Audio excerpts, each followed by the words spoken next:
के चलते भी खुवाई जिला के महाराजगंज बाजार के निकट भारत बांग्लादेश अंतर्राष्ट्रीय सीमा पर आयात व्यापार जारी है। भारत बांग्लादेश अंतर्राष्ट्रीय सीमा खुवाई वल्ला सीमा के माध्यम से मछली का आयात किया जा रहा है। खुवाई जिले के जिलाधिकारी के निर्देश अनुसार श्रमिक सामाजिक दूरी बनाए रखते हुए अंतर्राष्ट्रीय सीमा पर मास्क और सैनिटाइजर का उपयोग करते हुए बांग्लादेश से विभिन्न सामान भारत ला रहे हैं। इस बीच 80वीं बटालियन के सीमा रक्षक मछलियों के आयात पर कड़ी नजर रखे हुए हैं। इस बीच खुवाई इंटरनेशनल बॉर्डर क्रॉसिंग के एक भारतीय अधिकारी सिद्धांत कुमार ने कहा कि विभिन्न सामानों के साथ आयात व्यापार सभी सरकारी निर्देशों के अनुपालन में किया जा रहा है। मछली के अलावा विभिन्न खास पदार्थों का भी आयात किया जा रहा है। कार्यकर्ता मास्क सैनिटाइजर का उपयोग करने के साथ साथ सामाजिक दूरी बनाए रखने का काम भी कर रहे हैं। सैनिटाइजर रखा हुआ है, जो भी कंसाइनमेंट आता है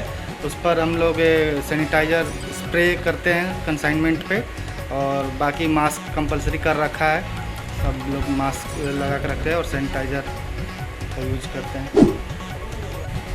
सभी कार्टून को मतलब जो भी आता है ऐसे हम लोग छिड़कते रहते हैं।